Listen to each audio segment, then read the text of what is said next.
යන්න කියලා බලන්නවත් කවුරුත් තාම ගියේ නැහැ.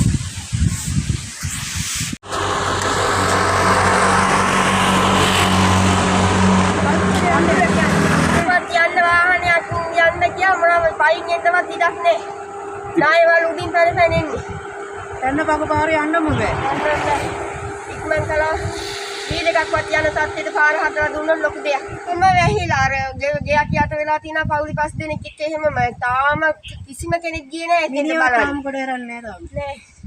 මිනිමත්. කිසිම කෙනෙක් තාම එතෙන්ට ගියේ නැහැ. අපි යනවා බලනවා එනවා ගම්මින් මිනිස්සු පෙරහැර බලනවා වගේ මොනවා කරන්නේ. ඒ කියන්නේ අර උඩින් පැන යන්නේ මම අපි ජීවිත අවදානමින් තමයි ඒවා බලන්න හරියන්නේ.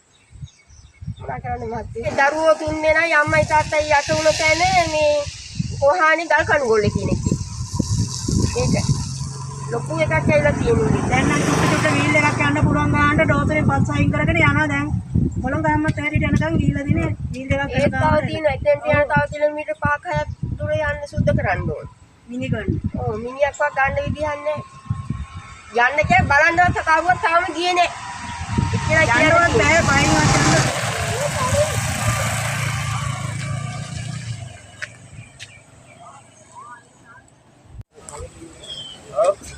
ඉන්න එපා වගේ. කොහොම තියෙනවා.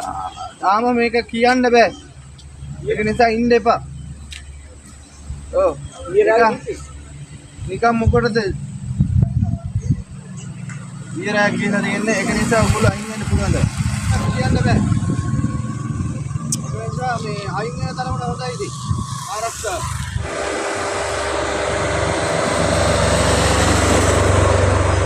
සම්පූර්ණ දීලා දුන්නේ ඉඳලා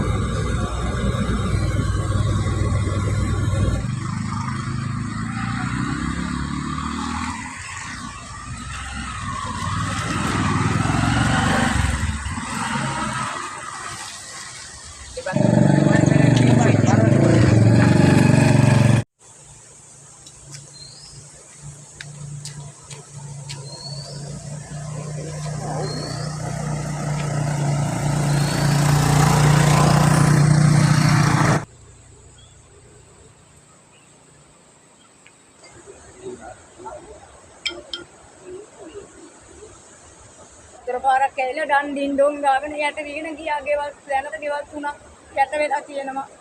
දැන් අනිත් ගෙවලු පෙන්නේ නිකම්ම ළඟයි පුපුරලා තියෙන්නේ. අපිට යන්න ඉන්න තැනක් නැහැ. අපි අර ආරස්සක තැනක එහා පැත්තේ ගෙදරක තමයි ඉන්නේ දැනට ඉන්නේ. අර මුත් ඔක්කොම ගියා.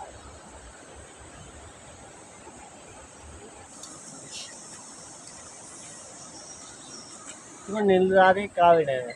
අපේ පවුල් 13ක් තියෙන මේ හරියේ. 13න් අපේ පවුල් 4ක් විතර අපේ ගෙදර ඉන්නේ.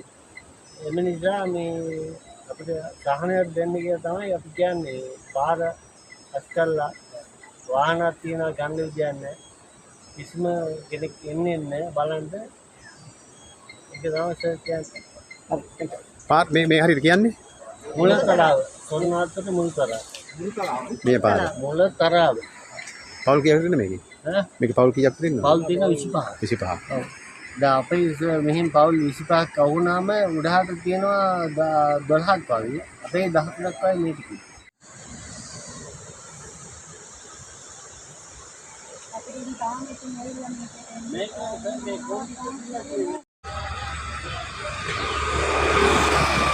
මේ මිලිපිටි ප්‍රදේශයේ ඉඳන් තමයි ආවේ.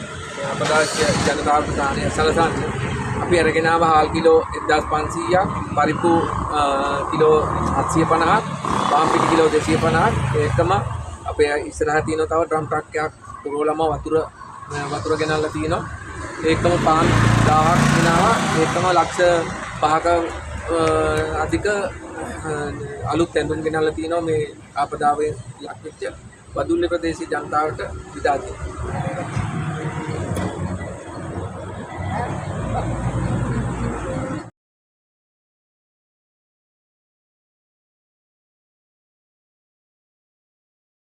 අයිබෝන් අපි මේ විදිහට ඉන්නේ උපපරත් ආණ්ඩුකාර කාර්යාලයේ.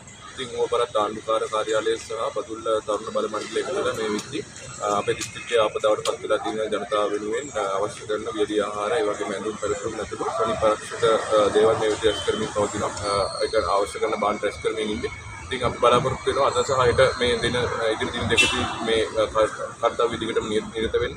ඉතින් අපි ආරාධනා කරනවා බදුල්ලවට ඉන්න කවුරුන් හෝ කෙනෙක් ඔබලාට හැකියාවක් තියෙනවා නම් මේ විදිහ අපිට අවශ්‍ය කරන විශේෂයෙන්ම මේ විදිහ අපිට අවශ්‍ය කරලා තියෙනවා ඇඳුම් පැළඳුම් බොහෝම අවතන් ස්ථාන වලට ඇඳුම් පැළඳුම් වල අවශ්‍යතාවය තියෙනවා කියලා අපිට දන්වලා තියෙනවා.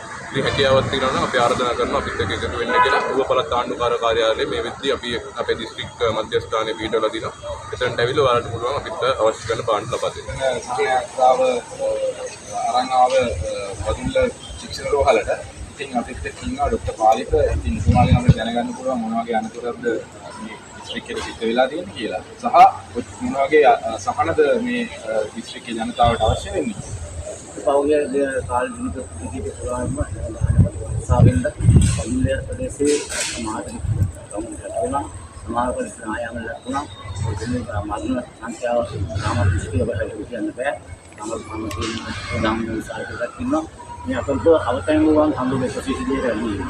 මේ අතර විවිධාකාරයේ පාසල් දරුවෝ කියලා තමයි ඒ අය පොරොන්දු නැතිනම් දක්වාකිරිසින් යතර විතර වලින් දෙන්න මම මොකද කරන කාර්යභාරයක් කරනවා වගුල් සම්බන්ධයෙන් ඒ රෝගීන් පවා ඉන්නේ. ඒකල මේ ඉන්නේ අපේ ඉස්කේ වැඩි වෙනකොට ආපදාල ලක්ෂණ බදින්න වගේම මයිලන්න පොලිස් මයිලන්න වල අපිට ඉන්නේ තාමත් බාහිර රෝගීන් වලින් කරනවා. ඊට අමතරව මේ ප්‍රදේශයේ වැලිමලේ තත්ත්ව ඒ කර්ණාටක රේගම ඒ වගේ ප්‍රදේශ විභාගවල අලුගා කඳුර ආයතන මලෝසීම ඔබේරිය යූනි වගේ ප්‍රදේශ තාමත් අපිට යාමක් නැහැ. ඒ ප්‍රදේශ තව ගොඩක් තියෙනවා මම මේවා කිව්වේ. ඒතකොට මේ ප්‍රදේශ වලට ජනගී විද්‍යාවට සාමාන්‍ය ප්‍රතිපදින තමයි දවස් කාලයකට ඇයි ඉතින් මේ ක්‍රියාන්විතය නැත්නම් මේ රාජ්‍යයේ මොකද අදාළ ඖෂධ වගේම ආහාර පාන අවශ්‍ය කරන මූලික අවශ්‍යතා ලබා දීම ඉදින් දින සිදුවී මේ තත්ත්වයකදී මේ ලැබෙන ආදාය අපි ජීවන සංගමනට වාරගන්නේ ඒවා මනා විනිවිදවලු සියලුම දේවල් ගැන අපේ වගකීමක් කියලා ඒක වගවීමක් තියෙනවා. අපි ඒ ලැබෙන හැම දෙයක්ම අවශ්‍යම පුද්ගලයන්ට ලැබෙන තැනට අපි කටයුතු කරලා තියෙනවා.